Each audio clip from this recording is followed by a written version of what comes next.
Okay, welcome everybody. Today's 30th of October 2017. Myself and John are here as your presenters. Apologies for there being a bit of a gap on webinars of late. Obviously there was the CIDC event over in Orlando, which was really good actually, a really good event for everybody concerned. Very nice and friendly and laid back one this year. That was good, but of course it meant we couldn't do any webinars on the lead up to it and obviously during it. And then unfortunately we had a rush job on a particular customer site last Monday, which stopped us from doing the webinar. So apologies for that. But we're here now, here back and ready to continue as normal. So as per usual. Any questions, ideas, general updates, queries, anything you like, feel free to type in the question box, raise your hand, we'll get the mics open, and we'll tackle each one as they come up. I know John's got a challenge for us today because he's got an upcoming version of Scripter, is it not? Yes. Yep. So we've got some stuff to look at for that. But as I say, any other questions or general updates, please feel free to raise your hand and we'll go through them. Before we get going on those, I will quickly give you an update of where we're up to on other products. Where are we? It seems so long ago now. There was during the CIDC event, I was putting some of the training content together and so on, and I noticed an issue in the latest build of the command bars, and it's directly related to the loading of the themes. We've obviously been in progress of doing some changes to do with the new Office 2016 theme in the new CodeJock version 18 release.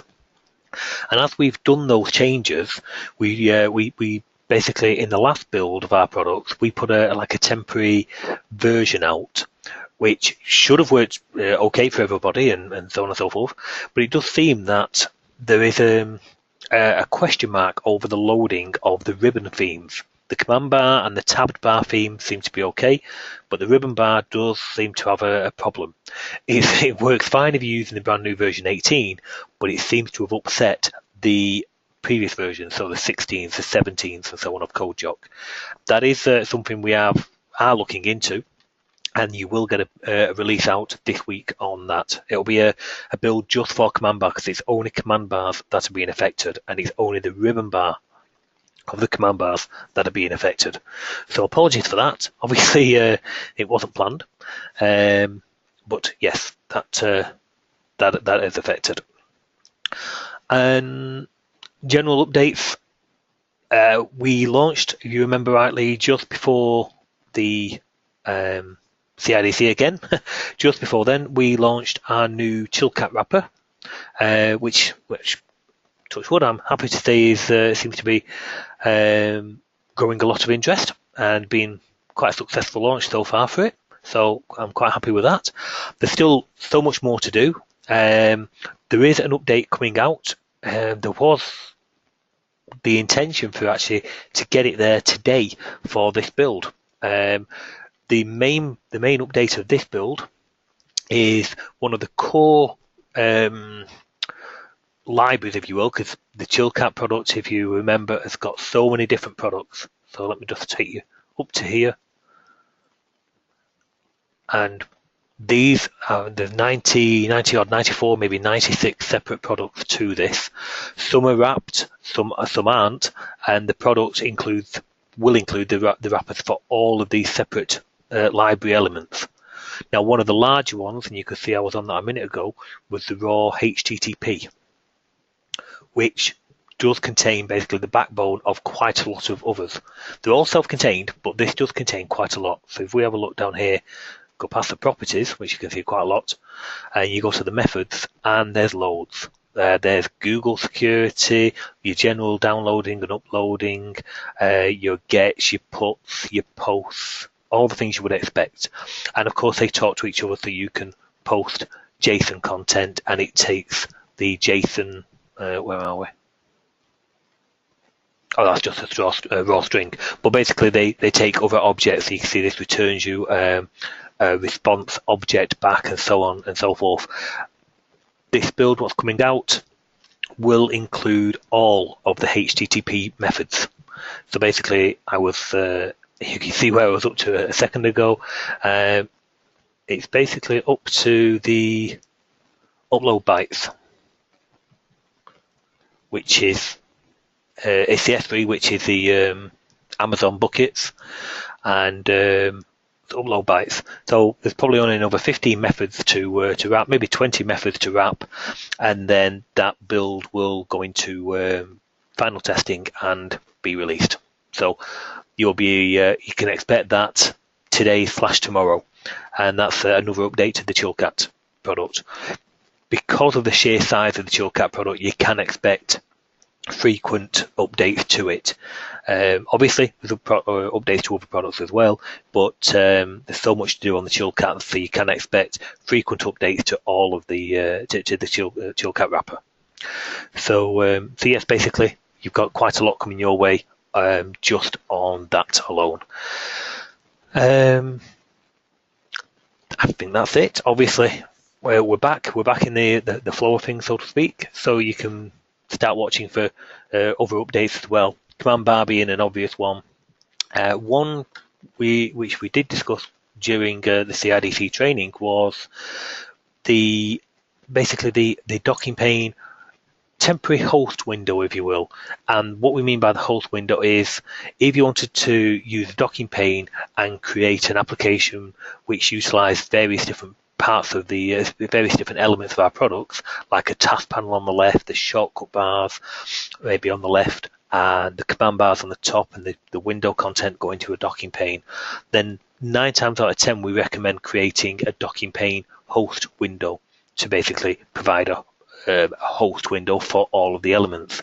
So we're going to actually add that as part of the template. So that will write the window for you. Then you'll just be able to paint on it as normal, but it will do the frame will call it, and that will tell the frame when it's closing, so for the frame to close down as well. So all the code which you would do manually, that will do for you as well. So that's an update to the docking pane. That's it. Any questions on any updates?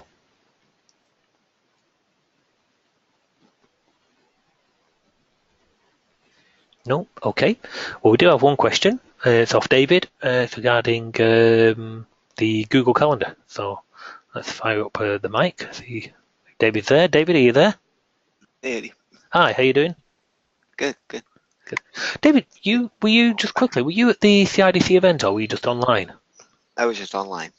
I thought you were, but at one point, just online, but at one point, I thought you were there, and I thought, I can't believe I didn't bump into him. So, no, I was okay. back in California. No, that's good. Well, it's not good. You should have been there. But no. It turned out really good though. The online was really good this year. The videos were excellent. The training stuff was really good. It actually worked out pretty good for. No, very good. For those online people. For those, and I know you as one of them, for those who took us up on our training, obviously the sessions were recorded, and you should have already got your download links and add them applied to your account and so on.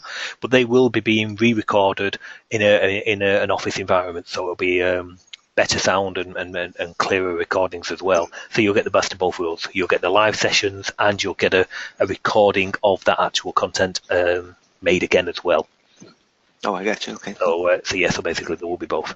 But yeah, for one, I thought I'd seen a tag of David Patterson. It was like, don't tell me he's here and I've never bumped into him. That'd be crazy. Actually, I think that was one of my one on the webinar. One of my questions was on the calendar. I almost forgot about that one. And I was just asking, can the calendar do reoccurring events on the same day? Okay, that's a good one. The Kojak calendar doesn't support recurring on the same day, but we've extended it so it does. We've invented a term called repeating. So the idea is recurring from a Kojak point of view is maybe every day or every n number of days or every week or any n number of weeks and months and so on and so forth, but they can't be on the same day. So we give you the option for the repeat, and what that means is it takes a number of minutes as its parameter. So you could say I need this to repeat every 60 minutes or every 120 minutes. I need you to repeat this one task. So you could have a combination of the two. So you could basically give an event a recurring pattern of every day, but with a repeat of every 60 minutes, which means every hour, if it started on the hour, it'd be every hour on the hour, every day it would occur. I got you. Okay. So yeah, so Yeah, on I was kind in of the putting a little task scheduler guy, and I wondered if that was yeah, one of the first questions. Like, well, can you do it, multiple times and saying, like you're saying, every hour, as I say, type of thing? strictly the calendar. If you look at the Kojak help, no, it won't provide that. But if we look at our group, so this is the calendar group for inserting events. And there's your recurring. So we've got recurring, true or false, the end date, the method, and there's equates for the methods. And then the parameters depend on the type of recurring that you are applying to it. So that's your recurring, but you should have their repeating. Oh, I see. Okay. Yeah, repeat minutes and repeat end time. So you can say, if you had the event start at 11 a.m., I want you to repeat every 30 minutes until 4 p.m. You would get all the occurrences in between. I see. Okay. Yeah, that would work. Then you could do a task scheduler, kind of a. Yep. Kind of a guide with that. Okay. Okay. Thanks. That was from the webinar one. Okay, no problem. Or from the training guy. I think I asked the question, but I don't know if if I held my hand up or whatever. I must have missed that. And you got another question on the Google. Yeah, I was trying to kind of figure out the Google Calendar and the Kill Chat or Kill Cat. Yeah, that's the one. All these terms. Yeah, and I was trying to figure out how to get it. Well, I tried it with a personal account, like with the Google, with just a regular Gmail account. Okay, yeah. Google Calendar one, and I couldn't get it to work there. And then I started looking at I guess it's a G Suite, I think they call it. Yeah, yes. Google Yeah, Calendar Suite. The example that we've shipped at the moment. We will be shipping a one. Basically, the difference between those is, say it was a personal Google account, then they would probably force you down the OAuth 2, where it would pop up some kind of browser window to say, would you want to give this application authority to access your data for, and it might be 1 hour or 1 day or whatever, I forget what the actual parameter is. But that is the typical personal account and the OAuth 2 onto the personal account. But Google do supply a thing called a service account. And our example basically demonstrates the service account. The reason for that is you can take their G Suite. I'm not sure in dollars, I think in pounds it's about £3. So I'm guessing it'd be something like $4.50, maybe $5 a month. Now we basically host our own domain and so on and so forth. Right. So that's all kept. That's why I was kind of afraid of going down that. When I looked at the G Suite, it looked like it was kind of taking over your email, and I thought, well, we don't want to do that. We have our own the calendar, so okay, but not the whole domain. You don't need that. No. Basically, just for clarity, and we could do holding more webinars on this, to be fair. But basically, if I explain our personal setup, we have our own domains and pointing, and they're often on our own servers, and that's great. Then we have our email going via Outlook, 365 account. Yep, same thing here. So we have that, but we still wanted to make use of the G Suite from the Google synchronization point of view, and I didn't want it so that it would have to keep prompting for authority and so on and so forth. So we take the G Suite. You don't have to you do tell it the domain like Noyantis.com, but that's as far as you have to tell it. You don't have to do all the other things of take over my email, manage my email, manage my online storage and all the other things which Google does supply. You don't have to utilize any of those if you don't want to. And you just go into the Google admin area. You'll create, like I say, we'll do a dedicated session on this, but you create basically, I think it's called a package. You name the package. It could be your particular application or whatever you like, or demo, or whatever you like, and then you give it authority. By default, it will create you a NoAuth 2 ready for timed access to it, but you can say I want a service account on that particular package, and then that will give you a download. It'll create you a JSON file, and that is what you'll use with our demo account. Right. Okay. And then you go over to your G Suite account and say that this service account has authority to access. Well, basically, it's your G Suite will have like one main admin. But like I say, you go to the admin area and so on and so forth. And because you're at the domain level at that point, even though you've not changed all your emails and so on and so forth, so I have admin at Noyantis, I have dev at Noyantis, and so on. And the service account is literally applied at the Noyantis.com level, at the domain level. So when you connect to it, you say, I'm using this service account and I want you to emulate dev at Noyantis or admin at Noyantis, and it can take on it emulates being a user of the domain and access their calendar accordingly. I see. Okay. Okay. And does that access the entire domain account? If you want it to, yeah. The subdomain, it's called the sub email, which is a parameter you'll be setting, and basically, so at a service level, you will get it to go in at the domain level, and then if you give it a sub, it'll be whatever sub email that is. So dev at or admin at. It's a full dev at Noyantis.com and so on. So it's whatever that email is. If I remember rightly, there is one other section you have to create a service account, which gives you the JSON file, and then I think under the admin, I'll find it because I've got them all bookmarked for you. There's one other particular section in the Google Calendar admin where you say you do want the calendar. Basically, you say what services you want that to be using. So I want it to use my calendar, I want it to use my documents, I want it to use this. So you can actually restrict certain parts off for certain users should you want them to. I got you. Okay. But that's more your general security admin, if you will, at Google itself. But from an access point of view, obviously you'll have to set your security access and so on and so forth in Google. But from an access point of view, it would be, let me get this right, it would be the service account. Oh, sorry, just let me cut that off. That's typical. Sorry about that. And that's bad. So it would be your service account, which points you to the JSON file with the subdomain, with the sub email account. Sorry. Okay. Yeah. What we'll do next week is we'll cover an actual session on that, creating it, if you like. Might just come in handy.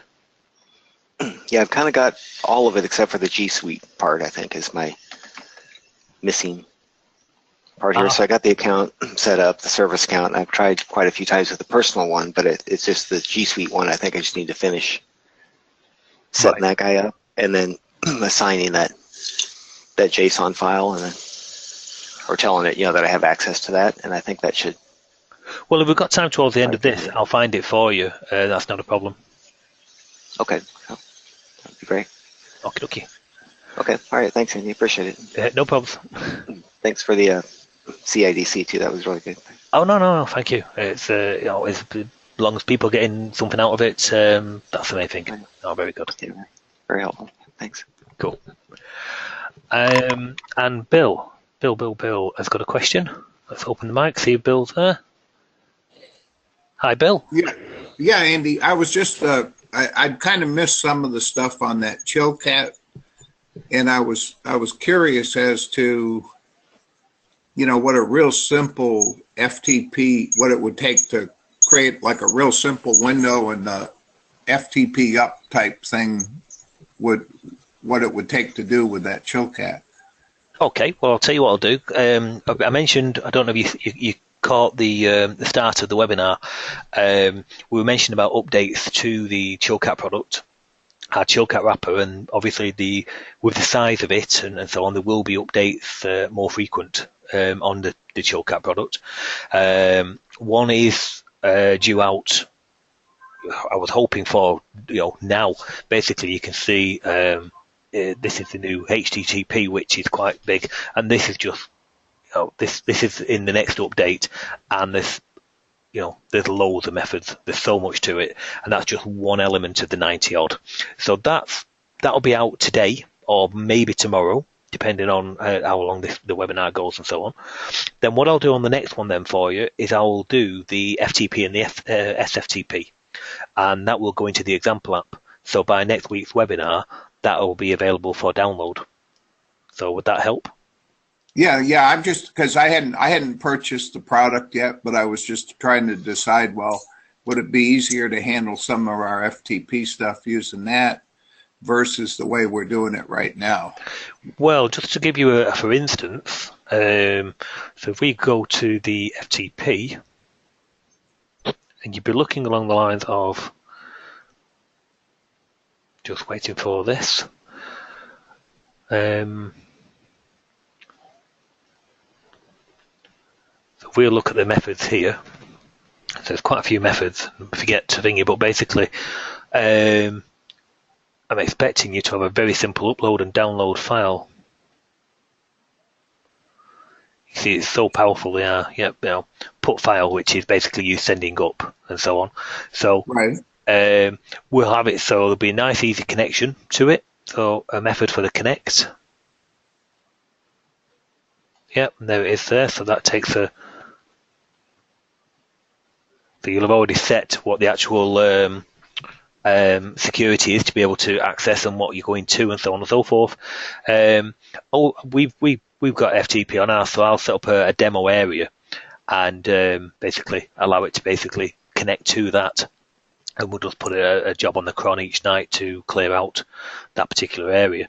But basically, I'll wrap that next and make sure that it's covered in the example app to both get files, download, upload, view, get listings, so on and so forth. The usual things you would expect with FTP. Oh, that'd be good. Yeah, that's because that's real. We just do some real basic FTP stuff, but I just. The way we're going about it right now just seems like it. Yeah, no, it's a long way around. It's well, there's, obviously I'm biased, but the library, I really can't rave enough about it. It's extremely fast, extremely it's very stable. You have to take that as read, but it's extremely fast and it's so powerful. It really is very powerful. Yeah, I'll go back and review that webinar that you did a few weeks ago, because I guess I didn't catch the whole Chillcat thing, and Well, I mean that'll soon be outdated because with basically week on week the library will be growing bigger, which means the examples will be growing bigger and so on and so forth. So at some point I'll pencil something in with John when we've got the next big builds out, covering some of the bigger stuff to start with, because it's a learning curve for me as well. All the Amazon stuff, I don't really have a requirement for it, but I know users definitely do, and it covers all those natively as well for the Amazon buckets. So you can basically, I've just been putting the code in there now for you to query the buckets, put stuff in there, take stuff out there, get lists of stuff what's in there and so on and so forth. And I don't actually utilize any of that, so I've got a bit of a learning curve on myself to write the demos. But knowledge doesn't do any harm, does it? Perfect. So, okie dokie. So yeah, this time next week I'll have the example for you. So if you want to tune in, we'll go through some basic getting directory listings, getting files down, putting files back up, and of course that'll be not just FTP, it'll be secure FTP as well, should you need it. Sure, that sounds great. Thank you. No problems. Oh, okay, and take a breath. Over to John, I suppose. Where are we up to on John? If there's no other questions, of course. If there is, people, please feel free. Ask away.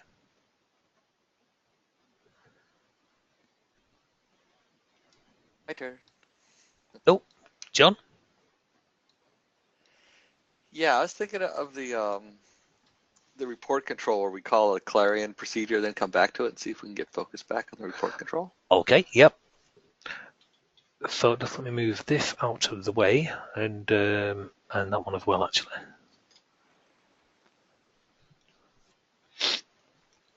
Okay, so I suppose we could. So for everybody else here, what John's wanting to do is basically get the OCX control to take focus under condition. Is that about right, John? Yeah. Yeah. Now, what you've got in the common class, so this applies to the whole product suite, is you've got a method called select control. Now, John's using that, but it's for some reason doesn't seem to be working. So what I'll do as a starting point is let's have a look if it works. Emulate it in a demo app and see if we can do it. And then if that works, we'll take a look at yours, John, to see why in your scenario it's not working. That sound like a plan? Uh-huh. Okay, I'll just get myself set up here then. Won't be a second.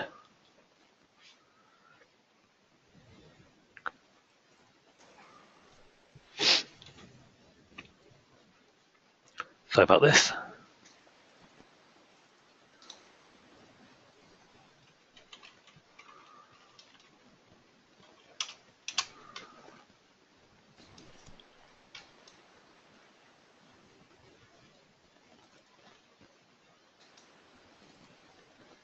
Oh, just while I'm preparing for this, one of the things I did promise I'd get it done for today actually, but the other thing slightly deviated off was the data binding for report control.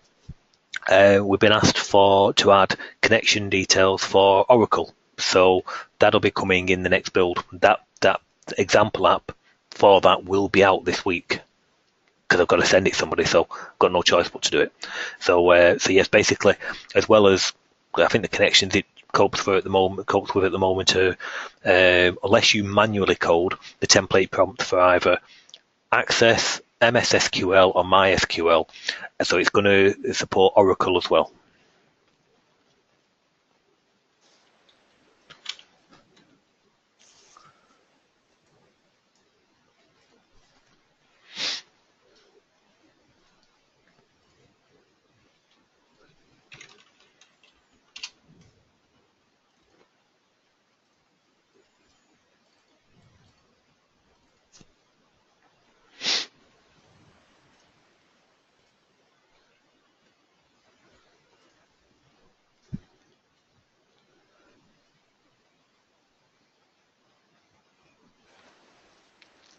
I think I got everything else working pretty well. Okay, let's take a quick look. I suppose the easiest one is you would just do it on I think there's a simple somewhere. I always use that one as a default. Okay, that one.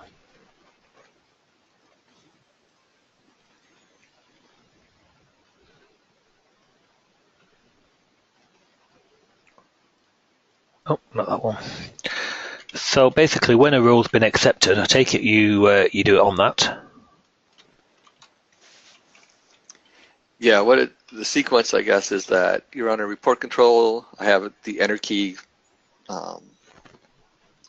alerted, so you press enter on the enter key. It calls up a separate Clarion window, and you enter in form information, and then you press Control Enter or the OK button. And then when it comes back, it does not have focus on the report control.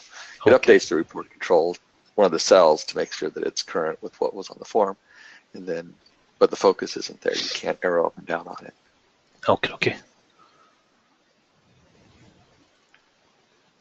Well, actually, what you just said there, then, so this dummy window really should just prompt. We should really return a value from it, something like that, so we can update the report control. really to demonstrate, to emulate what you're doing. Yeah. Yeah, we'll do that. Just oh, that's Clarion. Oh no, just looked like it had hung there.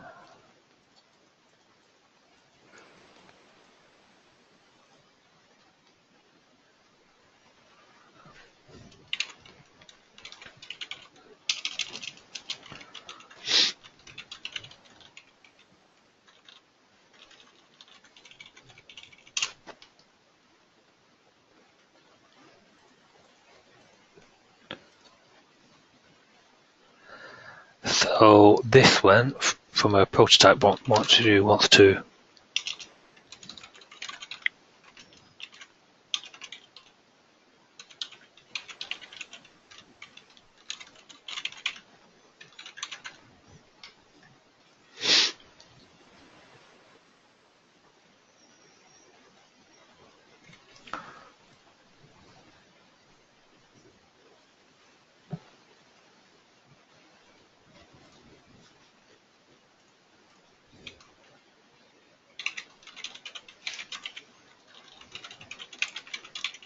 probably a little bit of an overkill, but I'm just trying to emulate your thing, that's all.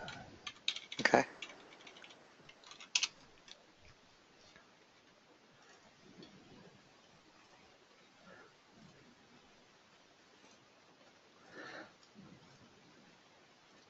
So as it comes into here, oops, we can prime up a variable.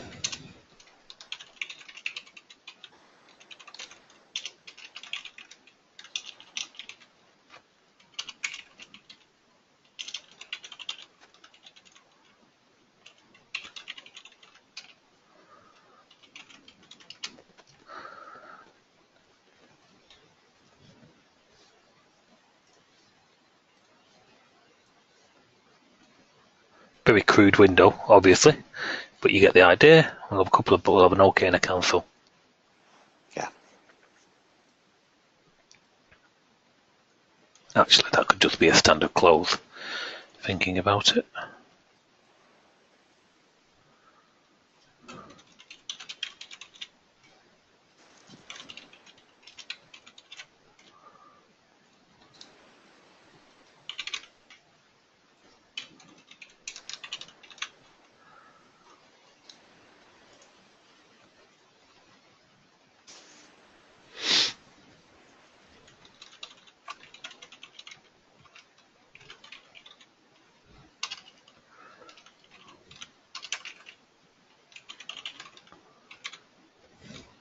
Oh.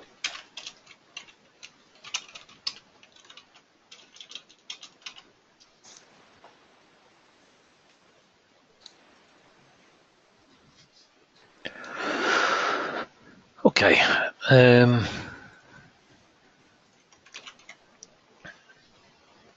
Put these in modify so we can quickly get back to the simple. There we go.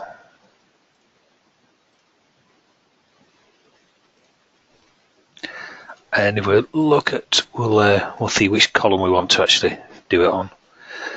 Subject, as good as any.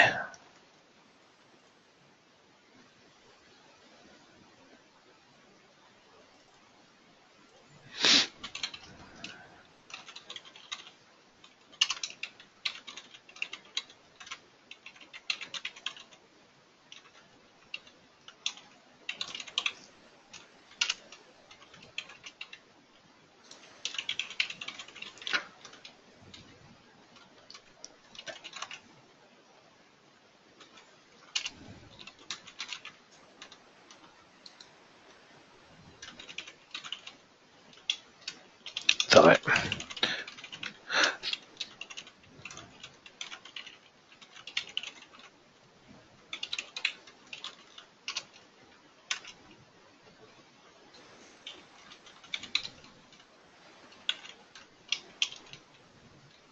Okay, so the idea there is I'm going to set the row cell value for our current row, for the subject column, and I'm going to set it to the response from the window, and the window will pass in its current value for the subject by default. Let's just have a quick look if that works.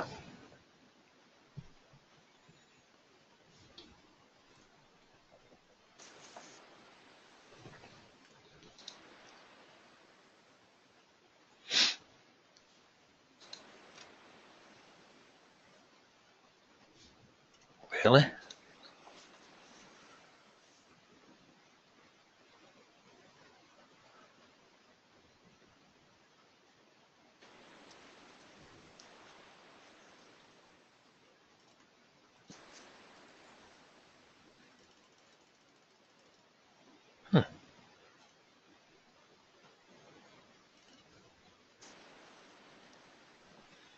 Row ID, column ID. That should be.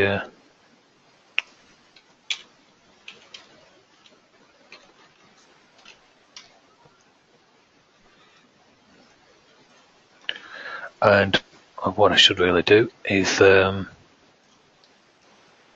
that's lib.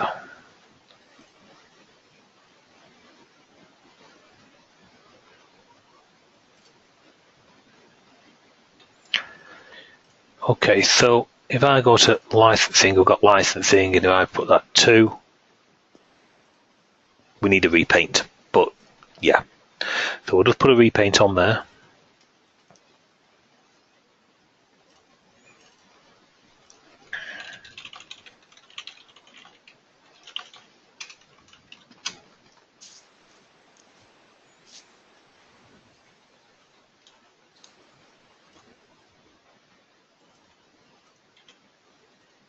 Okay, so something along the lines of that, but if I press up and down arrow, of course, it's not in focus.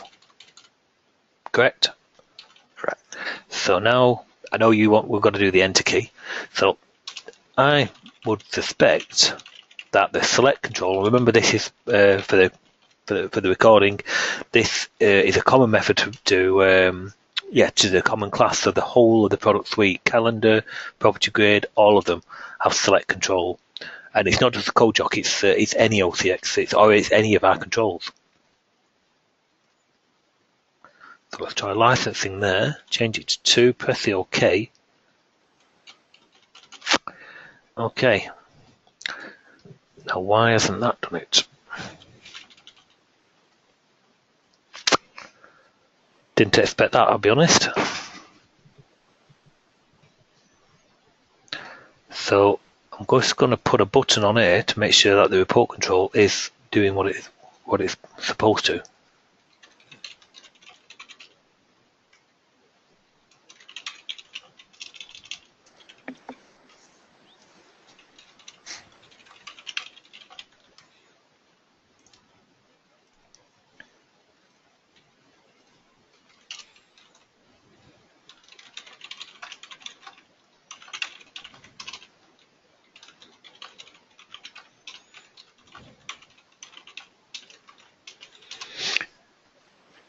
Interesting. I use this because one of the things I was looking at over in Orlando was the syntax editor, and we use this exact method for this.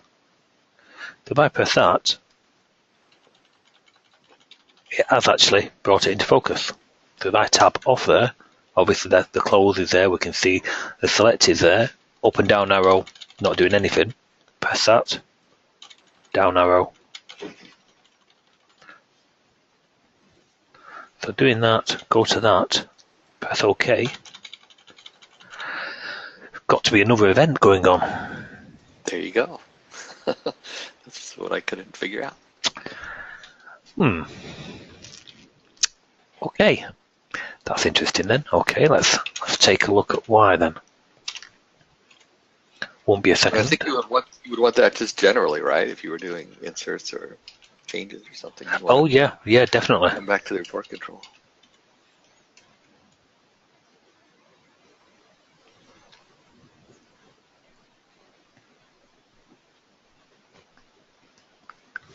Okay.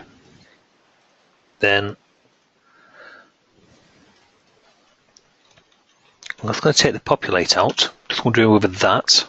Now we won't get the repaint, but I just want to know if that is one of the issues. So if I press spacebar on there, no.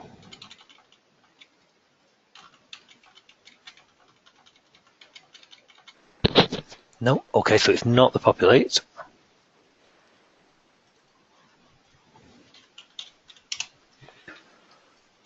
I'm wondering if something is going on after the edit. Oh no, it's not after edit, to be fair. I think this is one of those times where I actually use stop, and I put a stop after the select control, and I think it selected it, and then it went away after it. I think that's as far as I got. So it seemed like it was like if you put a stop right after your select control there, then I think you'll see the report control highlighting. Okay. Maybe. I think it should highlight, right? Then afterwards, it doesn't highlight anymore.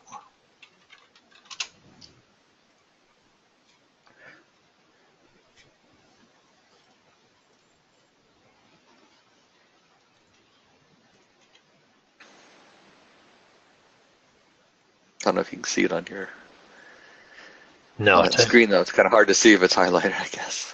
But oh. It seems like on mine it was.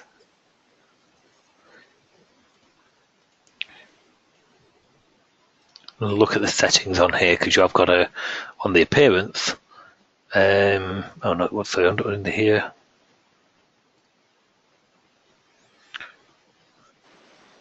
Put in highlight. I'd expect that.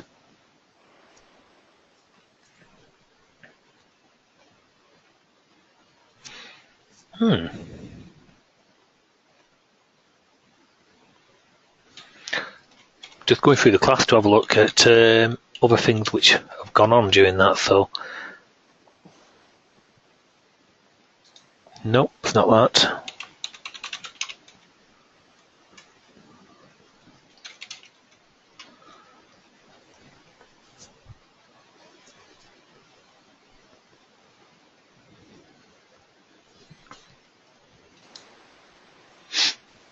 This by no means is the answer. But I was wondering, posting an event accepted to our select.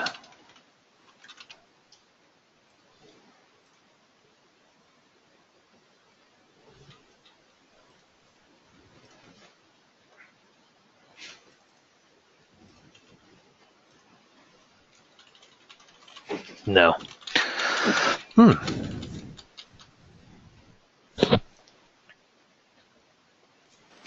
That's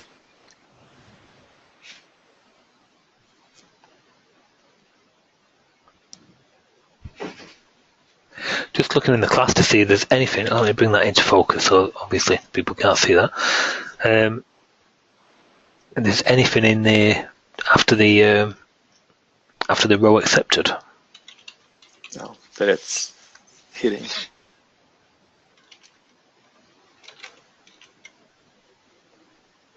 Row double click. No, the last thing it will do is go into the row accepted.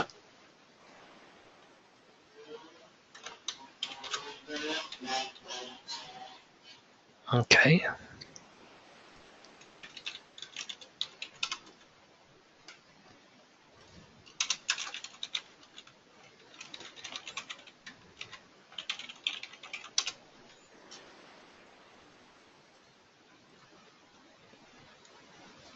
Oh, no, sorry.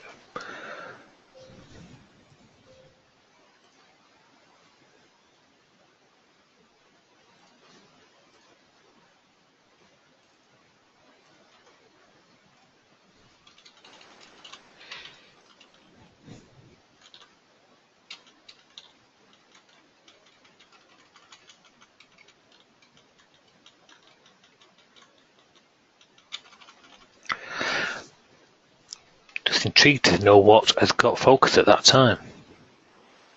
Because it's not the report control, but it's none of the others neither. Yeah, isn't that strange?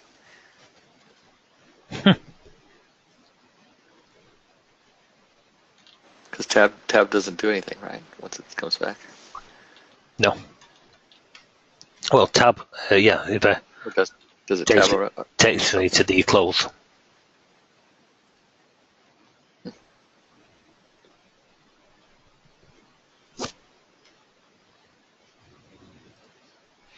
what I just tried in the class there in the row accepted was after the row's been accepted, get that to, select the control itself.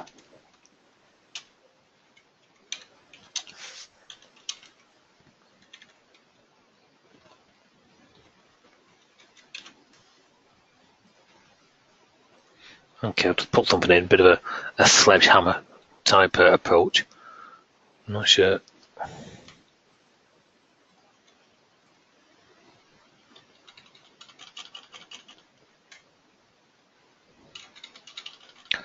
And what was that then? Because I didn't click. So I'll go onto there. I'll do 2. Okay. I'll keep my fingers off the thing at the moment.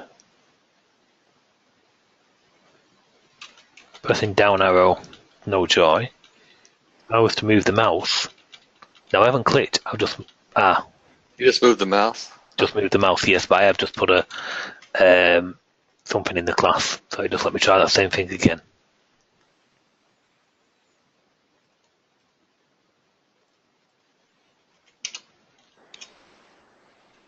So pressing down, move the mouse. No. Okay, so the thing I just put in there, as I say, was a bit of a sledgehammer, was at the end of the event func routine, procedure, select the control. Oh. Now that did bring it back in, meaning that there's definitely something else in there which is basically playing about with the focus, if you will.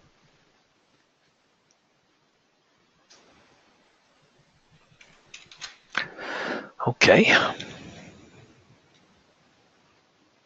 Because the only difference between that, if you put that back in again, is the mouse movement itself is obviously triggering an event. Right. So if I do that, doesn't really matter. Move the mouse, and straight away I can see it's there.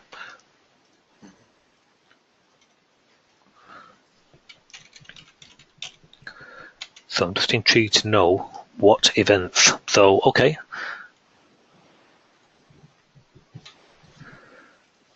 Let's go into our debug and let's have a look at what events are going on.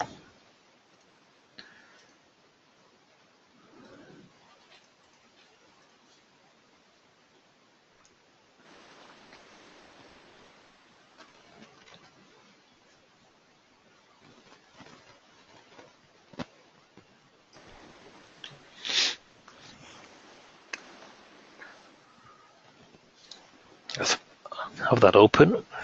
I'll just move that to one side if you don't mind.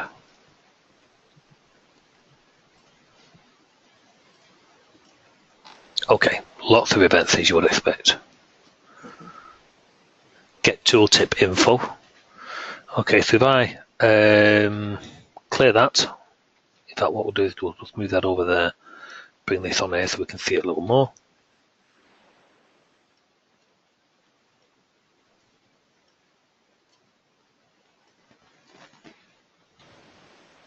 So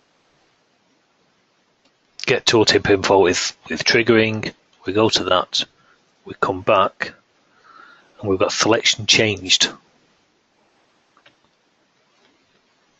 So you guys can't see it there. And then let me bring that back into focus. But basically, before that get tooltip info, let me just close that. There we had a select mouse up. Selection changed, so it's going to be in that.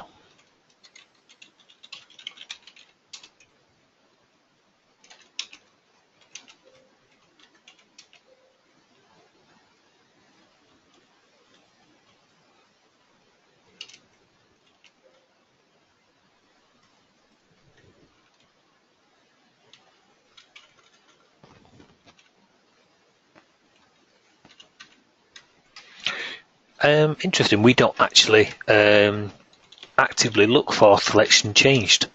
Yes, we do. Yes, we do. Sorry, I typed it wrong.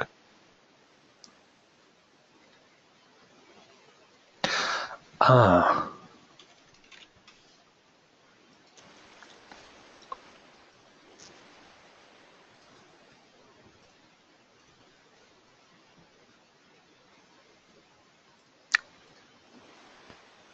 Go to that.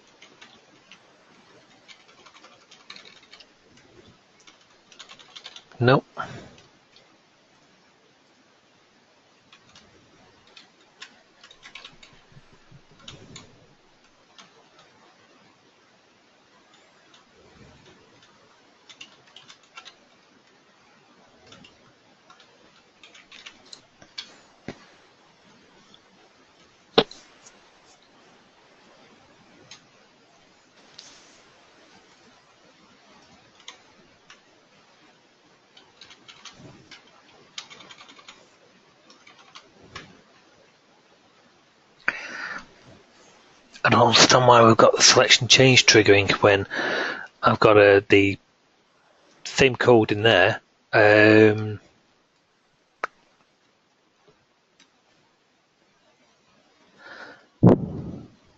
Okay.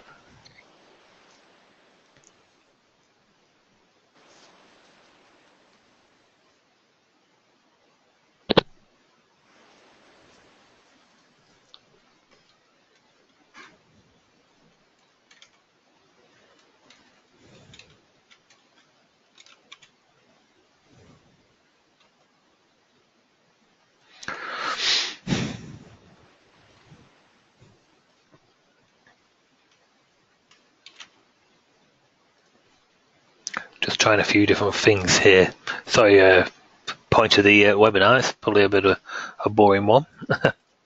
Okay,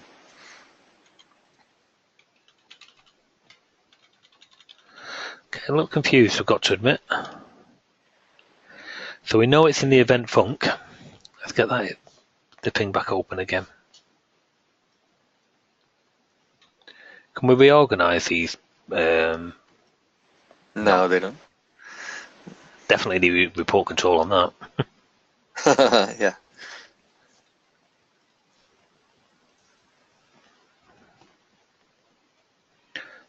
Okay, we've got our example. I think we made a code jock version of this, didn't we? I know we spoke of it. Okay, so let's just bring that down the bottom. So at least we can see some stuff. Okay.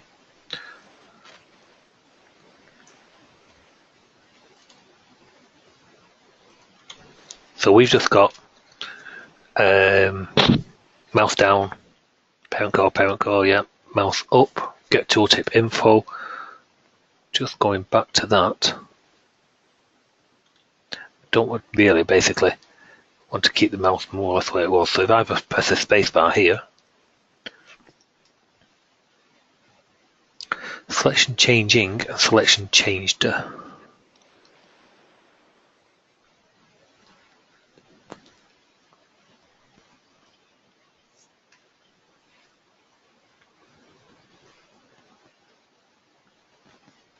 Yet when I put the call in the end of selection changed, it had no effect.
Okay, I'll just try this 1 second.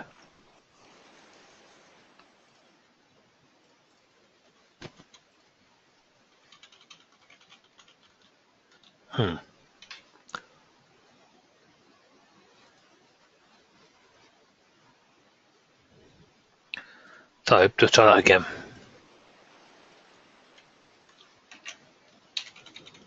Nope, okay.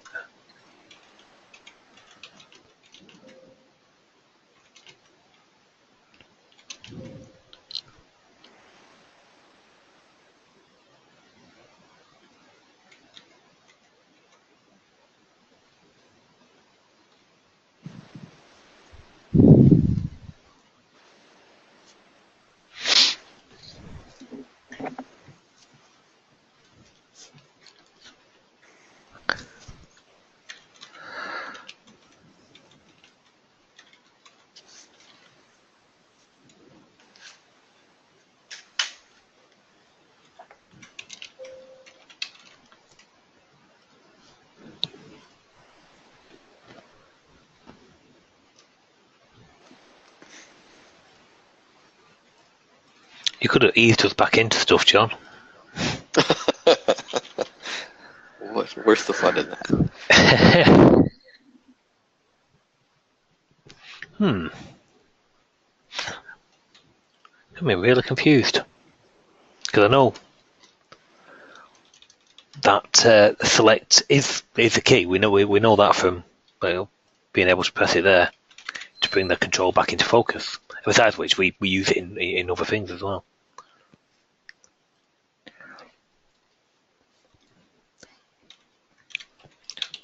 Parent call. I'm just having a look at from the debug point of view. I want to know what's feeding into the debug.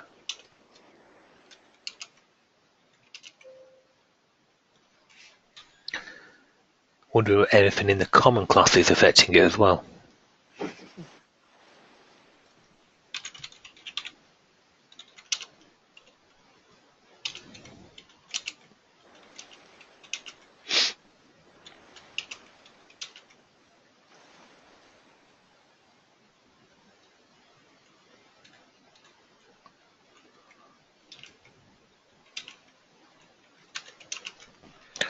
We still got the other stuff open, yeah. Okay.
Okay, just again, but at the common level, just going to try that select, which we know will do it.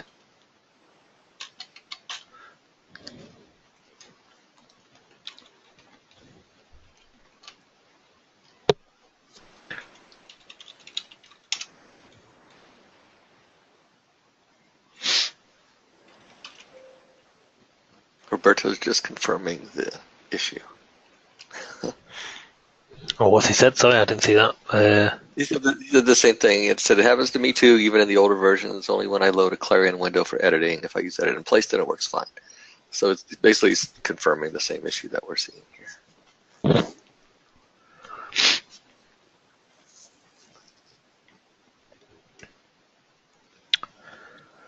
Okay, got me stumped this now. One thing. Oh, let's open Roberto's mic up. Hi, Roberto. Hello. Here I've had my hand up for an hour. I got tired. Must be sore. No. Yeah. I remember having that issue, but I just told the users, I just always click on there, Yeah, but a lot of mouse users, anyways, they're always clicking on things and never notice, anyways. But yeah, I'm using an older app, like I think it's, I don't know, 2.0 of Noyantis, and it has the same issues. So it's been there for a while. But we're going to solve that problem today. just not seeing for the life of me why it's not doing it. Hey Andy, just to try something. Mm-hmm. Where you do the select control. Yeah. Try doing a post accepted to that button. We did do. Oh, did you try that? It's not the trigger, is it? It's not doing the trigger, right? Oh, you did. Okay. Yeah. Okay. Sorry, I missed it. It's like doing it afterwards.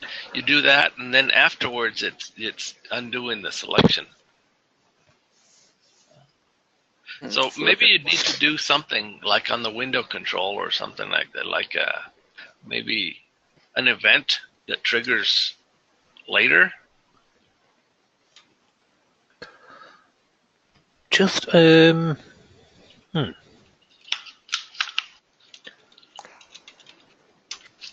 kind of timeout, like, a third of a second later, maybe it'll do the yeah, but select.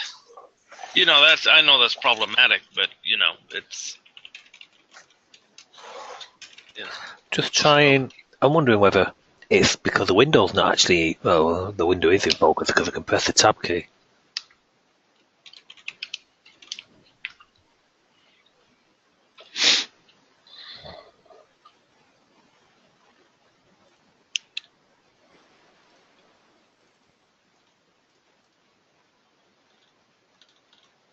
Nope, that won't do it.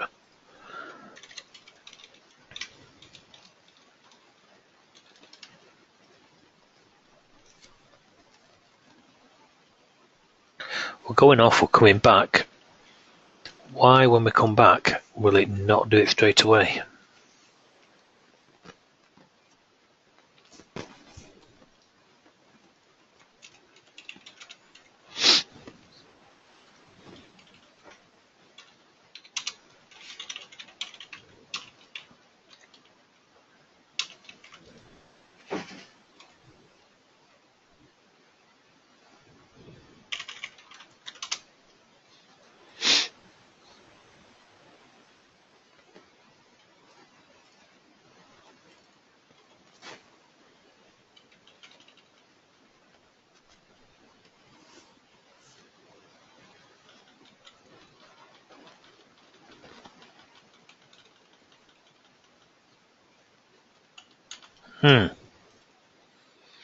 A bit long on the finger, I can.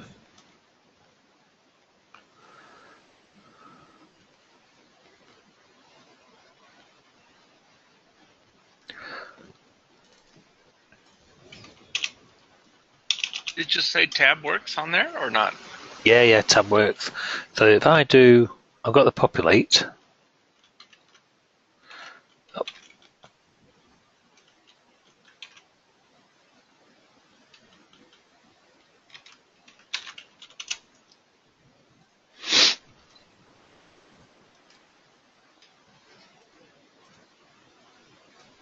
So that goes down. Yeah, we'll go on to there. To enter.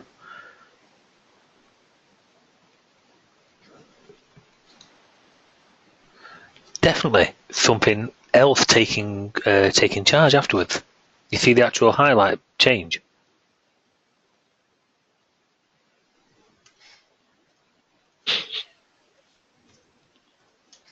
This is crazy. This is John and his voodoo challenges. Okay. Command. Alejandro's asking if you have win event.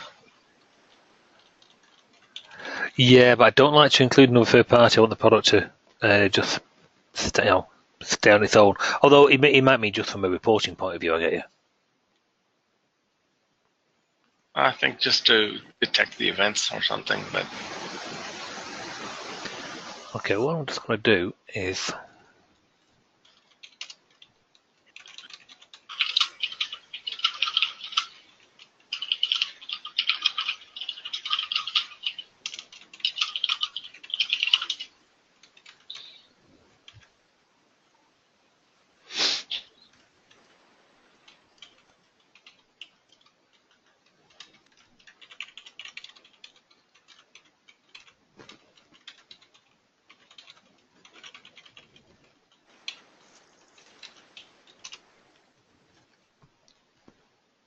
so we've got some weights in there.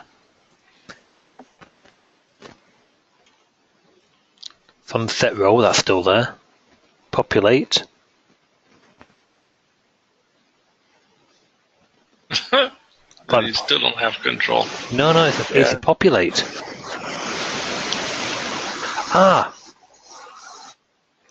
Isn't there a setting to say reselect after a populate?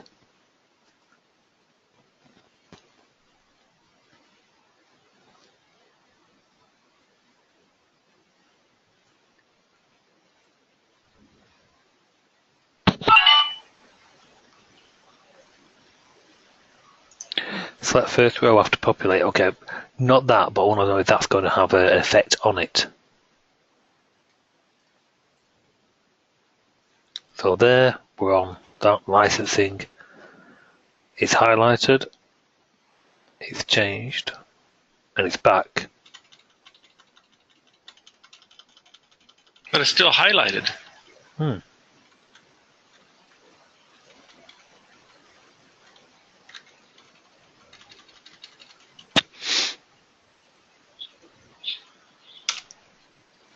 Select, populate, select, clear.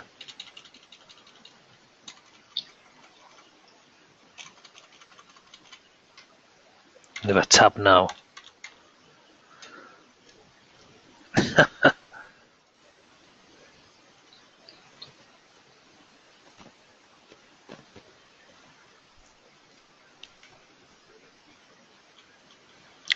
we took the populate out, did we not? Oh yeah, I think so. I think that was one of the first things we did. Or you did.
It's like almost, we know it's on there, we can see it highlighted.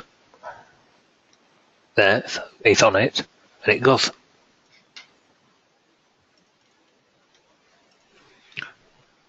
Set row cell, it's there, select control, we can see it, and then after the select control, it's cleared.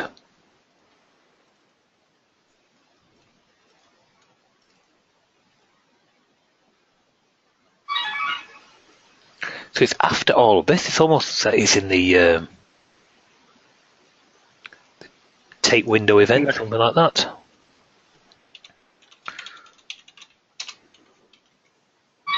No, we'll do it a different way.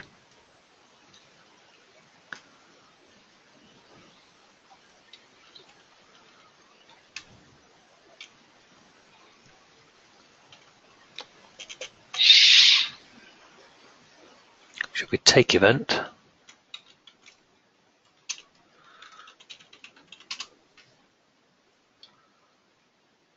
Let's take that out of the equation.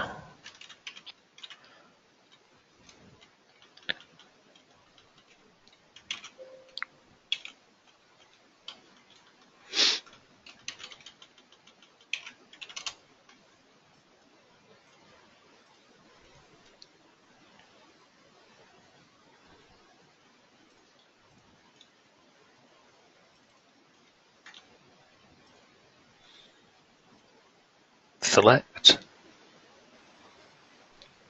And it loses it. I mean, I don't know if you guys can see that via the webinar. It loses the, there, yeah. you see the select, so you can see the... Yep, there it is, and then it button. loses it. Right there. It loses it. Right at the end. It's still selected. I mean, it's visibly selected, but the control is not selected. Yeah, let's turn off the other setting so we can see it and make it a little easier to see. So before we put on the row trigger, so we'll take that off. Allow multiple row selections. I'll turn that off. Let's just very much doubt that's doing it, but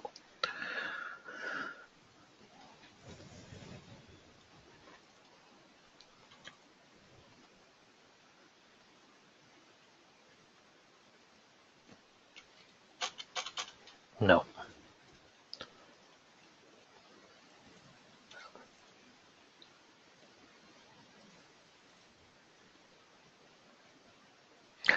So, yeah, so we'll turn that off.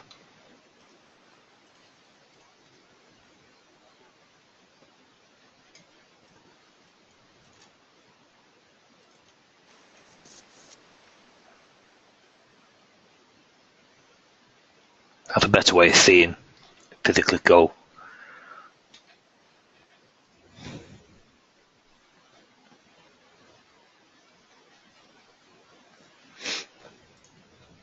It's not that this that button doesn't do anything, does it? After dummy.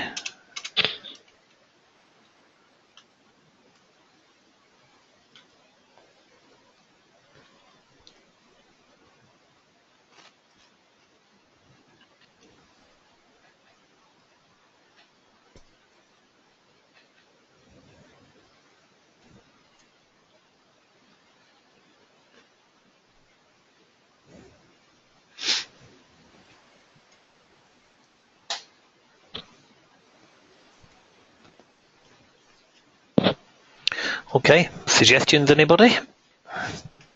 I don't know.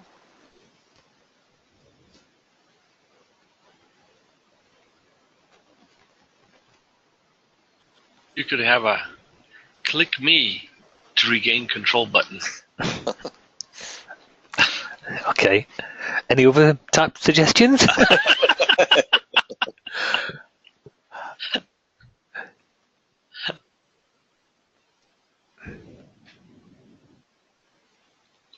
I mean, I don't know. That's why I asked If you. yours MDI, it won't make any difference, but I'm just going to try to look for characteristics what would be different on the Windows. There's no reason why this should not be taking it, you see. There, into focus, out of focus, sorry. I wouldn't have expected that.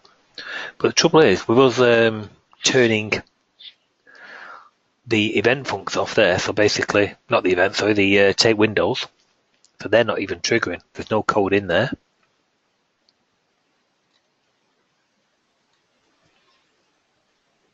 We'll do the same on some of the others actually.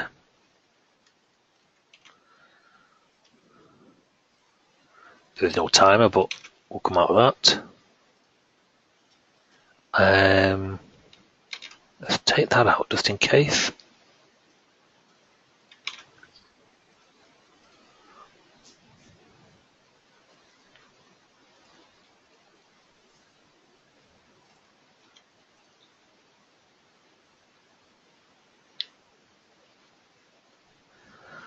Now, there is one thing which we do, let's turn it off, and it's the subclassing. No. Huh.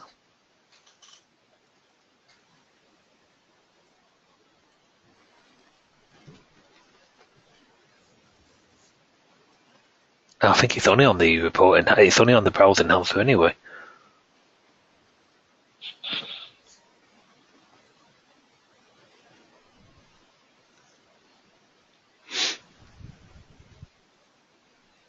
Let's turn that off when we go in.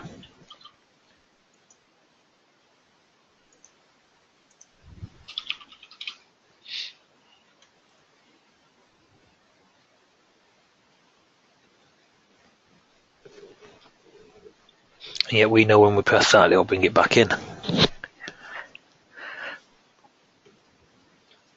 Okay, I tell you, we'll do one other, which is a bit of an overkill. I just want to know if it's the control itself doing anything, or something in Clarion itself. So on here, we've got last command. Let's have a event.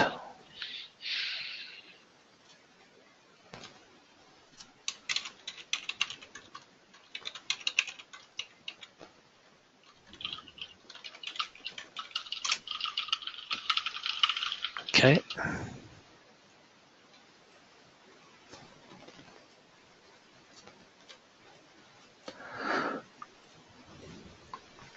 So to listen to any events, we go to the event func, and we'll go straight in there.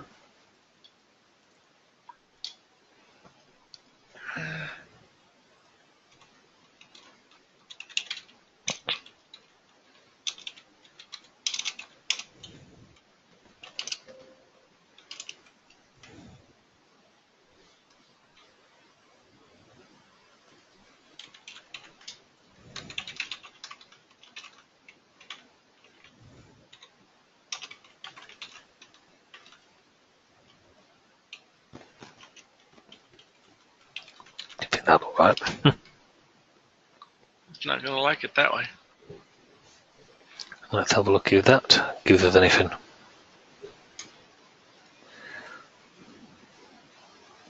Get tooltips, we know that.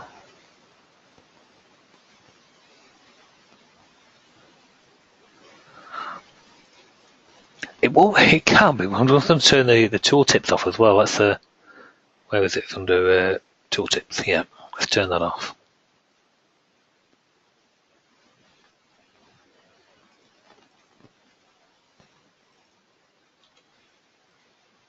Okay, so we know we had a mouse up. Select control. Mouse move.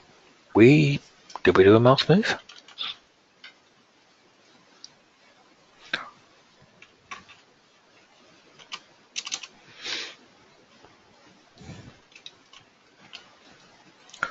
Okay, John, how do you do your enter key? We'll take the mouse move out of the equation. I think I just put it in the events to watch. I can check. The proper, because I mean, I'd normally do it on the key down personally. Yeah, I might. I don't know. Let me take a look. Just want to emulate yours, that's all. Just take a second to pull it up.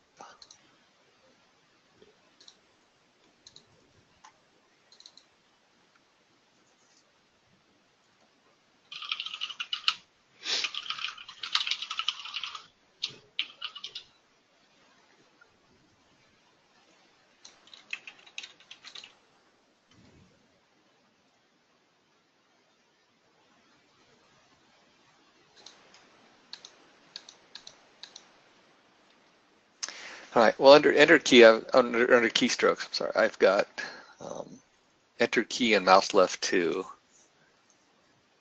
So I don't know which. I'll have to go see which one I'm looking for. It'd be enter key or the keystroke. Yeah. Yeah, that's right. Yeah, it'd be enter key. Mouse Okay. left 2 is a double click. So that would trigger the embed point key. We can see it somewhere there, keystroke. Sorry, I just got. Won't be a second.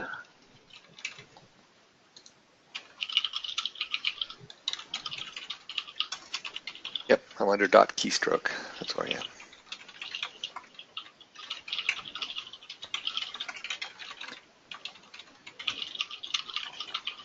I've actually got it looking for enter key or mouse left 2. So if you double click on it, it'll do the same thing. Okay, so the equals enter key. Then we can just post event accepted to there was no finger, was it? It was report control row accepted.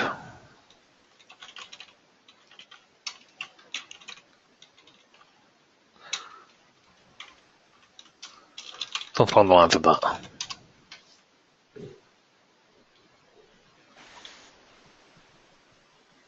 Oh, what have I missed?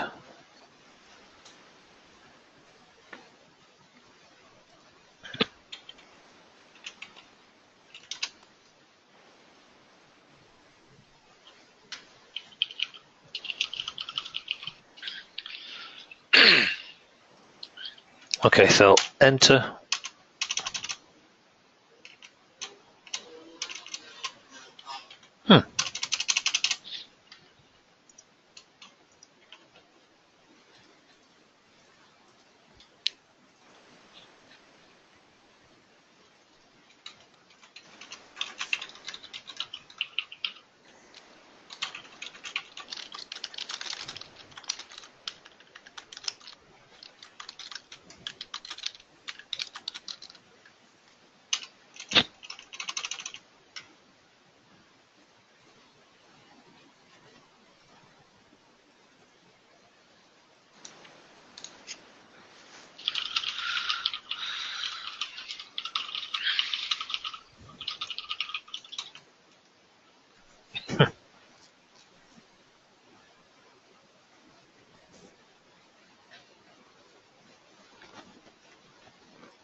Okay, you know what?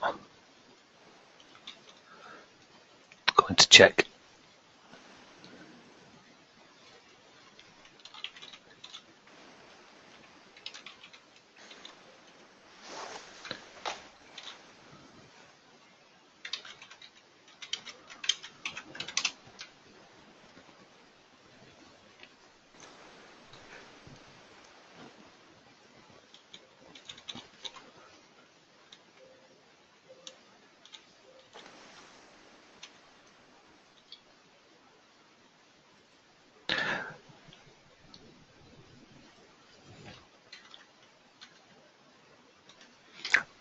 Now, why isn't that triggering?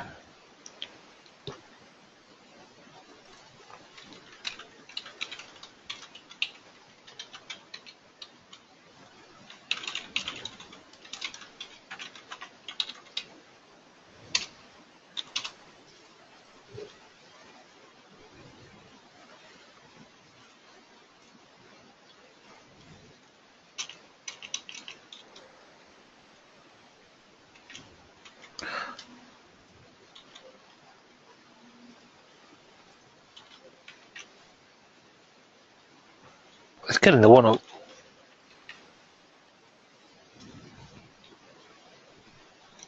Does anyone know if that's the right 1093 decimal?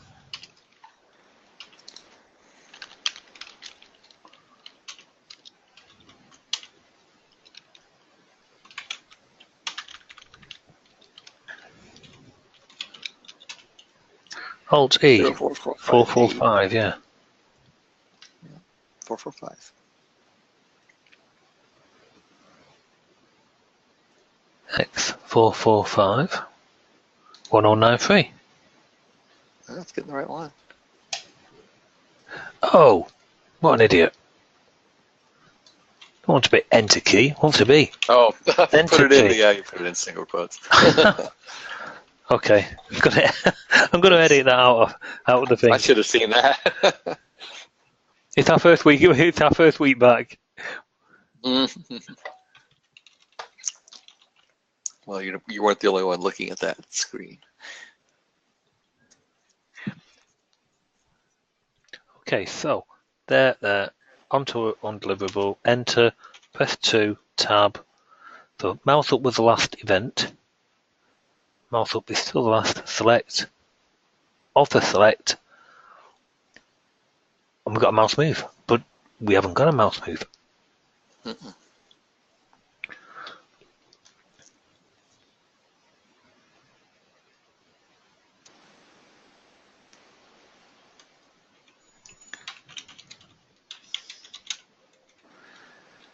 And we don't even track for mouse move in the thing.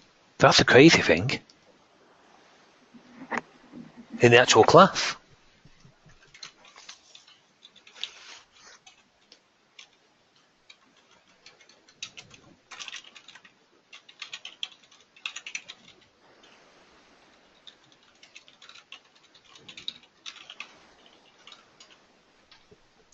Okay, I've just blatantly put a rig in there just for testing purposes, saying if it detects mouse move, select the control. So on there, enter to mouse up, select.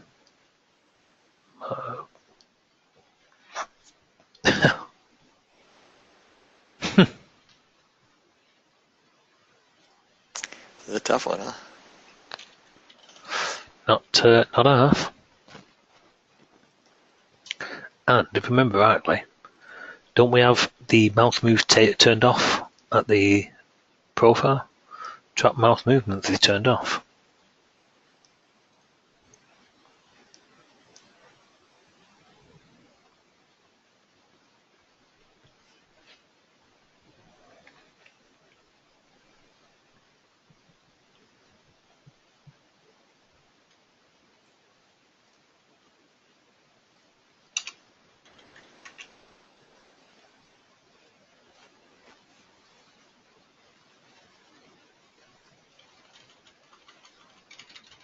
Now that's me blatantly putting the rig in there. Enter, 3, tab, there, it's off. select, mouse move being the last, and it continues. So that makes it work, but that's not the right thing.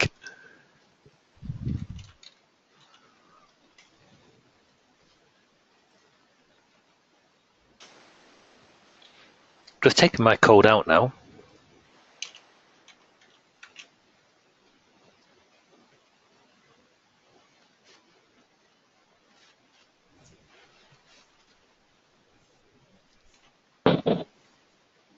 Right, well, in the class, this is really strange. In the class, if I have that in, obviously it selects, just you would expect, and have it watching for mouse movements.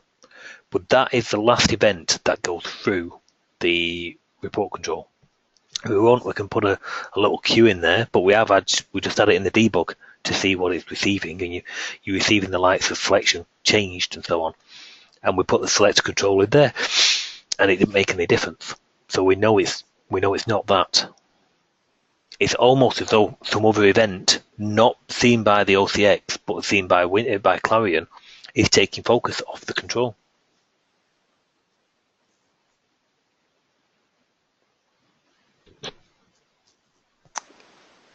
I guess. I think I can put them into a queue. In fact, let's do that. So we really have got our own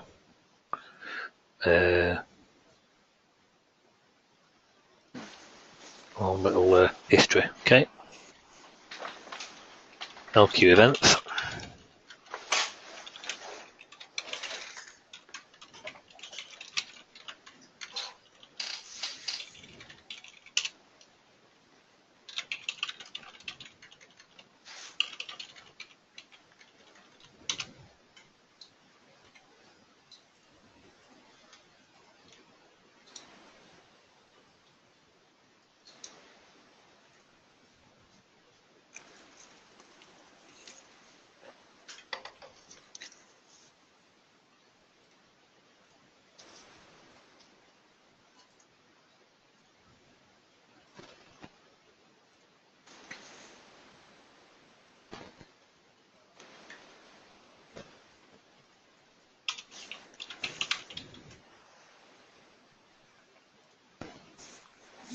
Okay.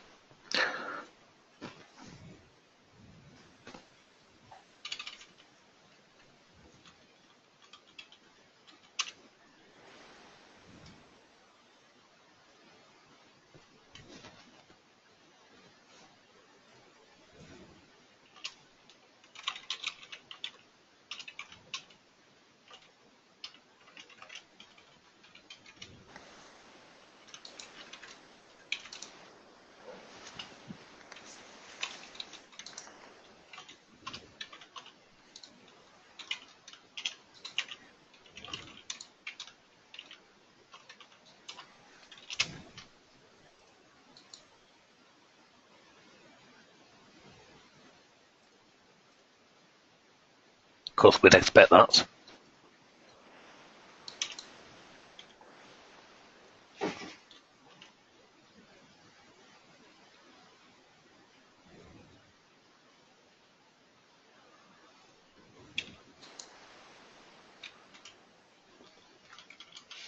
Focus changing. Focus changed. Focus changed to V. Do we watch for that anywhere?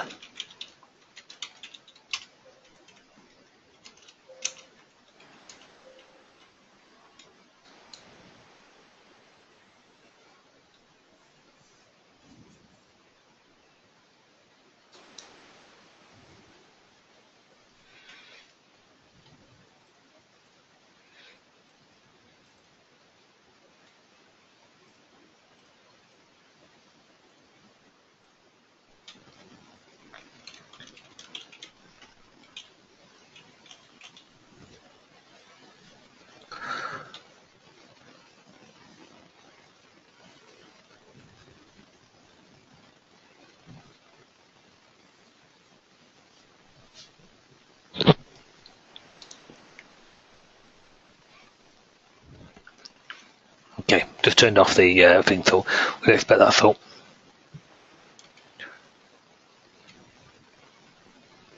between there, you're getting focus changing, focus changed. We could have a quick look at what the definition of that event is.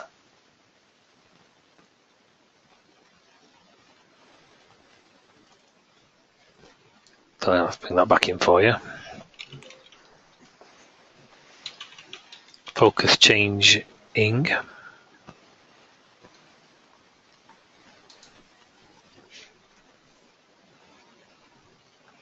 Okay, don't think there's anything wrong with that. Let's take that out of the way. So we're seeing, we go to that, we just rerun that. Onto there, enter, 2.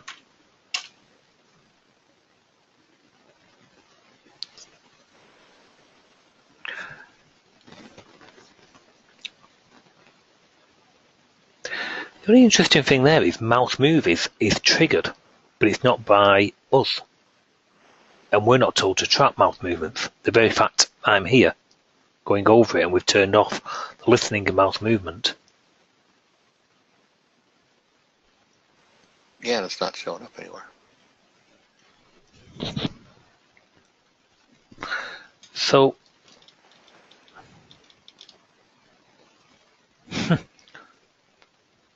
so here we go. Put this in.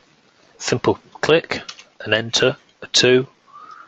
There, so we've got our select control.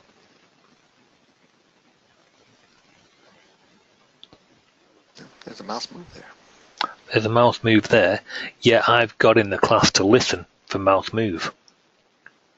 And if you get it, select the control. Now we know if we trap mouse movement, that works. But now it's not. So although it's gone into the queue, about the common class.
Okay, I've got that code in the class. I'm going to put it in here.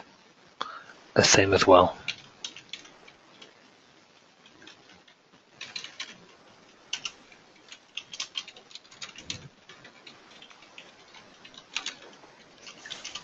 So now our class is back as we found it. No changes.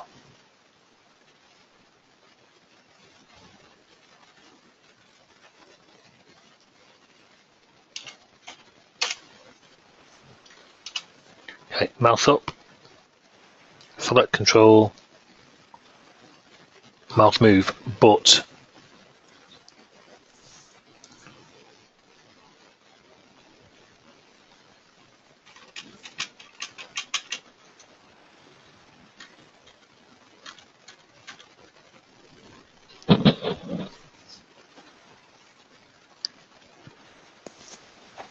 that key up. I get key down, key up, key down, key up, key up. But if I tab through, oh, you only get the key up when you're back on it.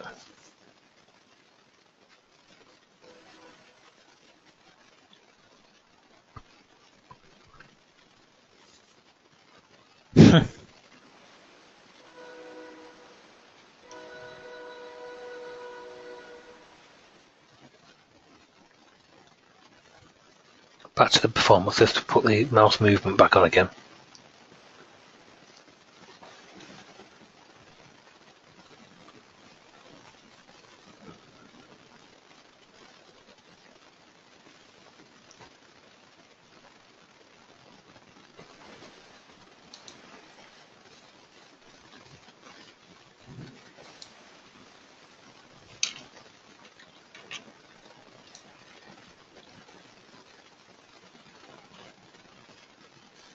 Yeah, and that leaves it back on.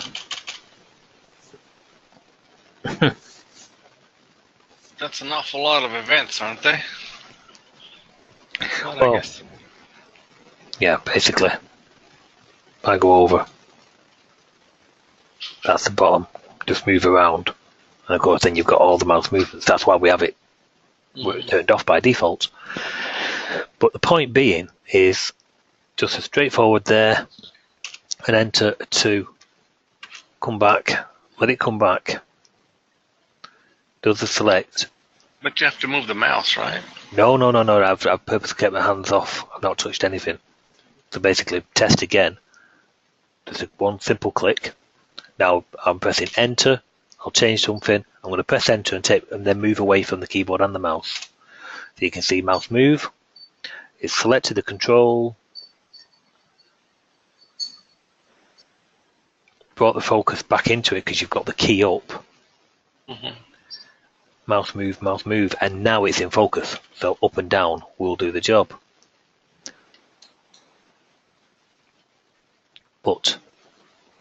And so I'm not sure why we're getting the mouse move, but turn our trapping off of the mouse movements. So you shouldn't even get that in the first place.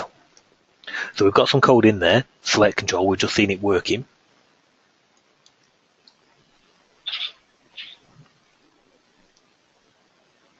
Same test again, click, enter, and move away. We can see, select the control, it's there, and then something is posting a mouse move to it.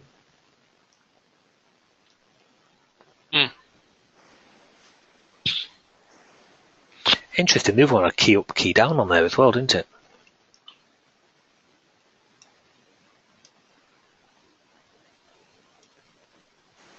Where it was bringing it back into focus. The mouse down, mouse up? No, the key down. Oh, where is that? You think, well, before when we did the trap, so that I'm here, we've got that, that's fine. I key down, I've pressed enter, we've done whatever. I come back, and the key up is triggered when you go onto it. So if we put the trap mouse movements on there,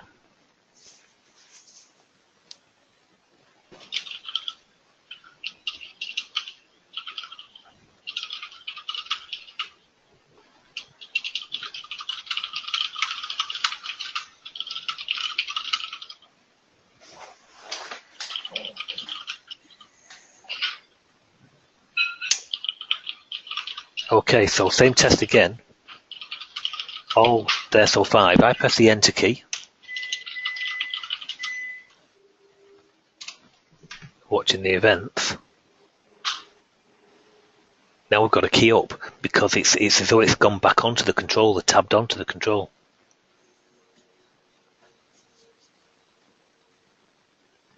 So you don't get the key up because it's not actually gone onto it. If I turn the trap back off again,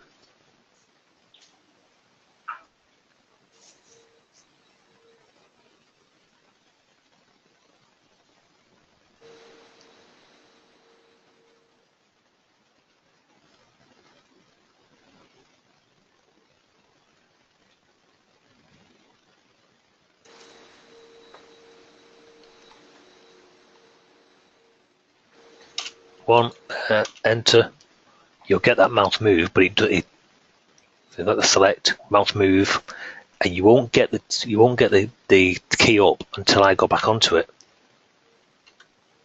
And there's your key up, which is basically when it's been brought back into focus. Same again, but this time I'll just click on it. There, enter, doing its job. There. If I click on it, no, you don't get the key up.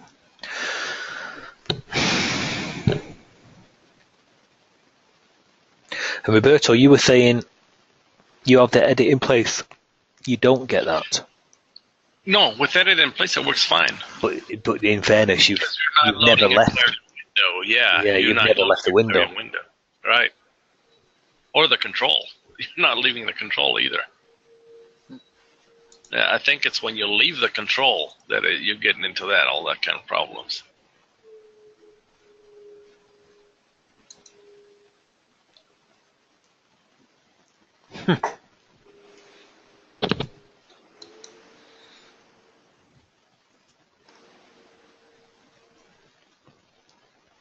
Trying to see if there's anything in the class whatsoever which should be throwing us.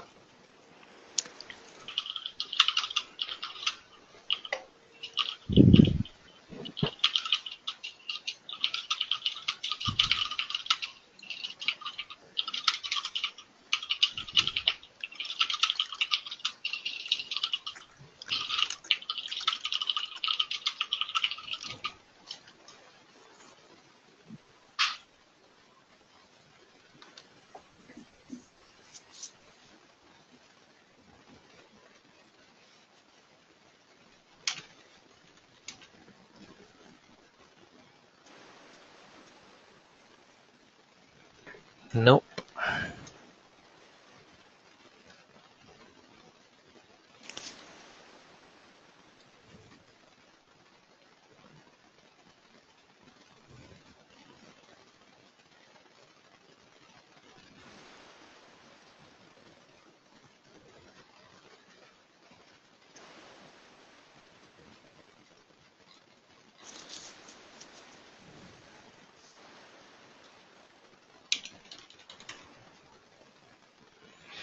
Just trying all sorts here in the class.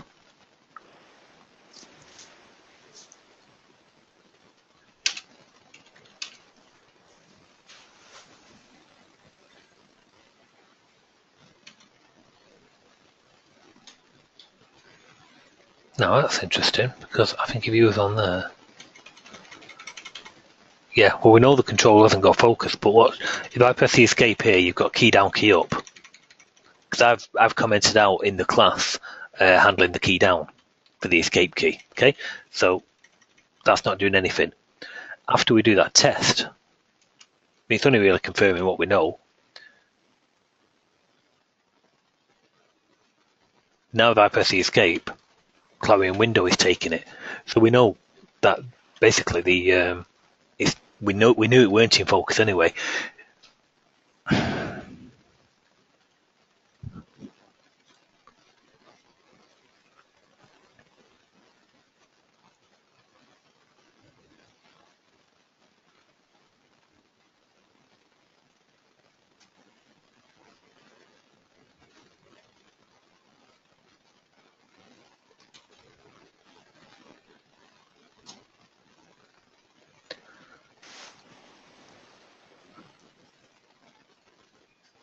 It's like John sets one of these as a Mythbusters.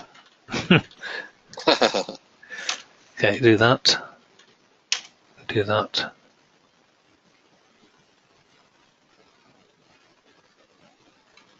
Hang on a second. So I've not done mouse down. And I just press the enter key. So I don't know what row we're on actually. Not on any, not on the control. So I'm on that. Enter, change it. Select control. Key up, and that leaves it. Now, okay. So it's the mouse events? It's a mouse. It's some code in the mouse down. What's throwing it? Huh. Same again.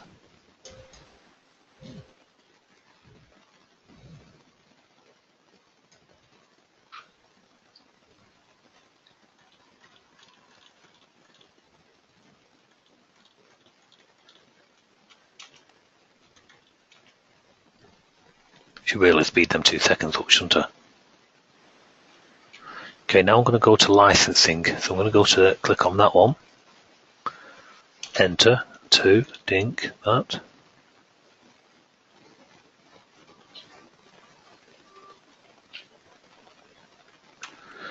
Nope, so it's not that. Okay.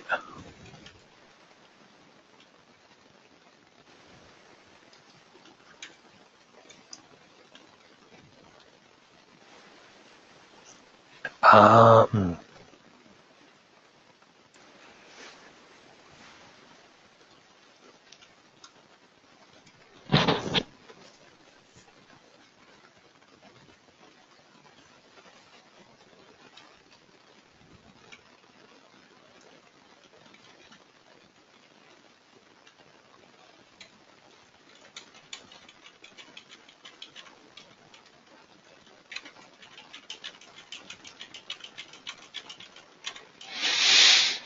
Okay.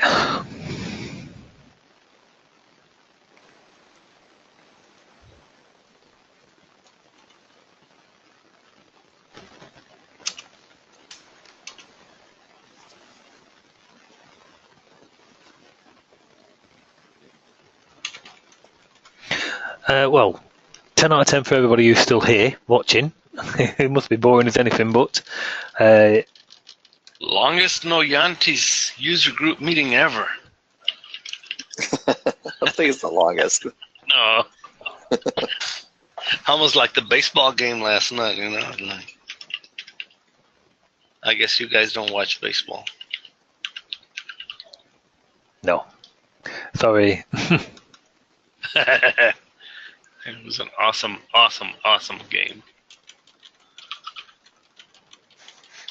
Actually, just while I'm doing this, on my desk in front of me, I have a selection of baseballs. And we don't have baseball over here.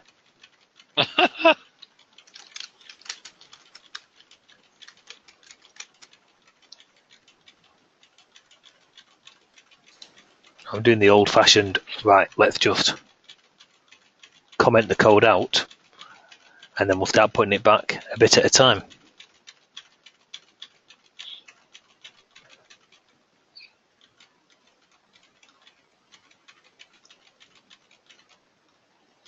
Crikey, there's a lot of code under here and all.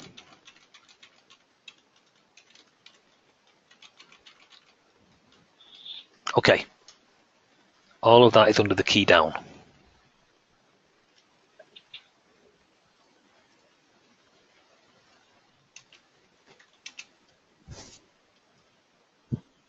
Flight control.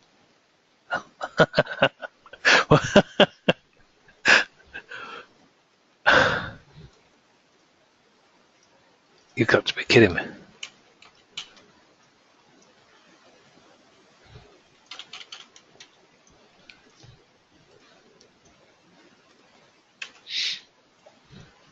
Okay, we'll try this one.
Not sure, John, to be honest on this. Not sure at all. If we take some of our comments out and just go back, so the class is back as it was. going to take that blatant rig out.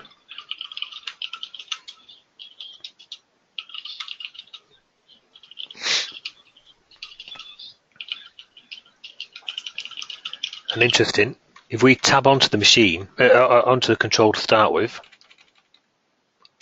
enter,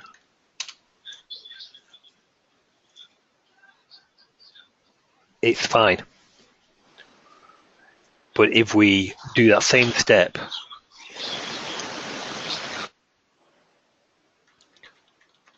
so we bring that into focus, I then click there, enter,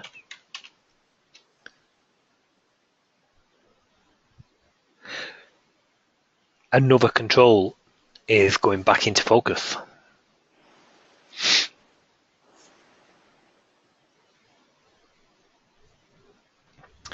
Well, when you trap mouse movements and then watch the mouse move, then yeah, but we had a blatant fix in there. Oh, let me just make sure the other one still worked, because we've got no fixes in here. So enter there, select, and it just never leaves. And the last one is key up, which technically was correct.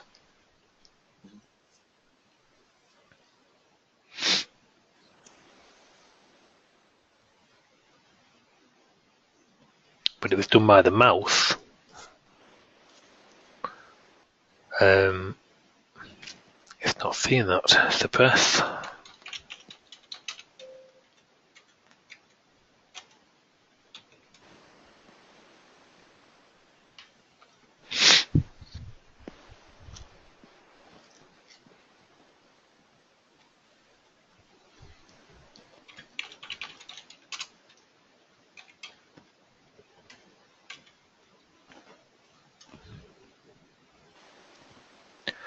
Okay, and sorry, just 1 second. I've just done. Actually, I think I've just tried this, to be honest with you. There. Enter, tab, enter, select. Oh.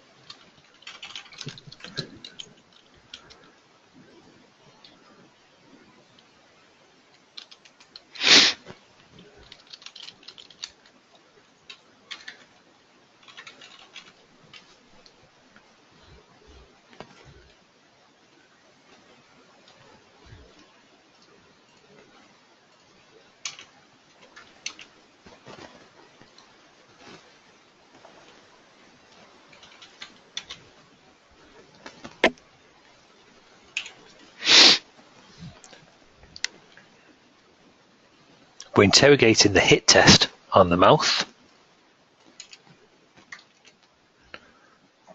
Can't see that playing it, to be honest.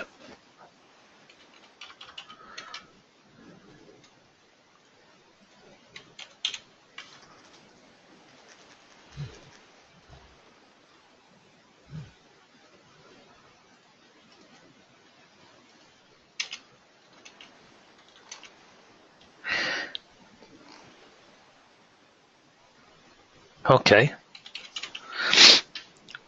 Okay, John, yeah, that it is in the mouse down. We do switch the focus away, but we bring it straight back again.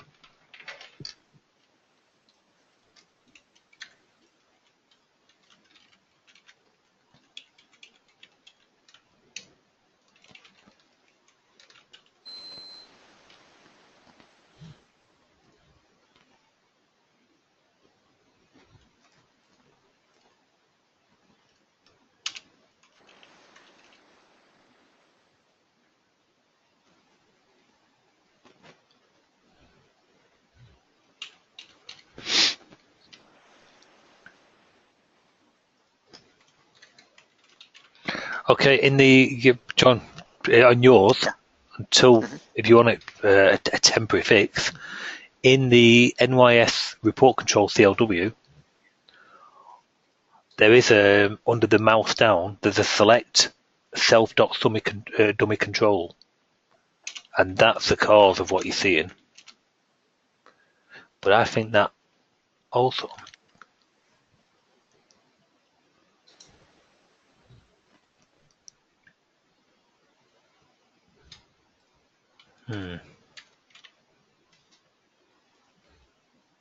No, take that back. Just 1 second.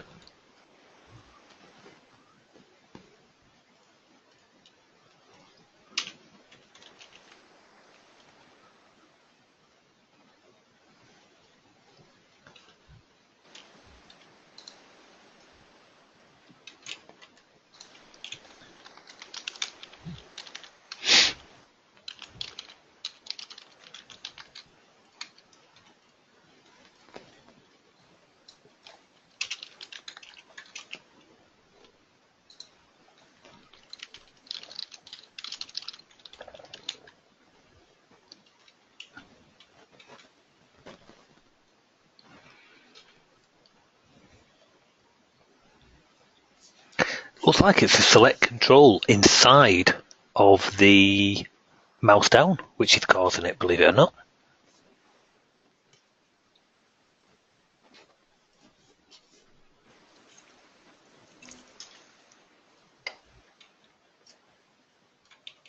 Okay, in yours, you'll see in this mouse down.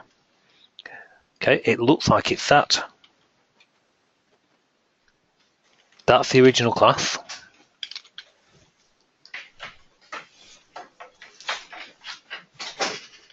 Okay, so that's the original class. I'll just save that and we'll try it.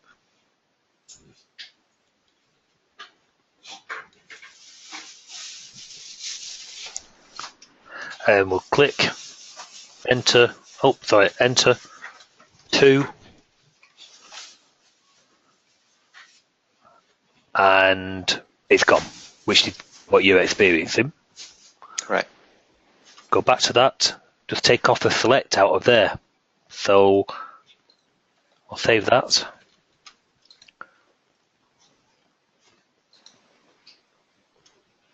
That there. We'll click on there. You see, it's losing that first select. That's okay. We'll go, and there you go. So it's working, but when you first go in, you're losing the first select. So I click there.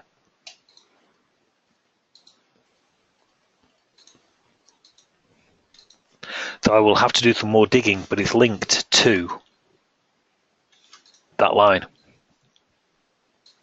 inside of the mouse down.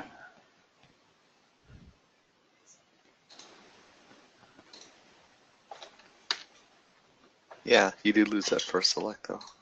Yeah. So yeah. You fixed one or broke something else? Well, it'll have to be. I can't remember what the dummy entry is. I have to go through notes, to be honest. So yeah, basically I'll have to. Sorry, just getting a message. I have to have a look at what it is, but basically that's about as far as we can go today on that, unfortunately. Okay. It's annoying. Could almost see if it's in focus, but yeah, that's about as far as I can go on it today. Unfortunately, I'm sorry about that. Interesting. Right, I'll poke around a little bit too. So, I think we're well over time. No other questions off anybody else, I don't think. No. Nope. Okay. Well, apologies for the content of that. That caught us off. I'll continue to take a look at it in the morning. And also have a look at why we've got the dummy control, the dummy entry. I think, if memory serves, that's to do with triggering a completion of edit in place from memory. Unless it was to ensure the actual switching from one to the other to make sure it does come into focus. But I'll have a play with that to see where dummy entry does come into it.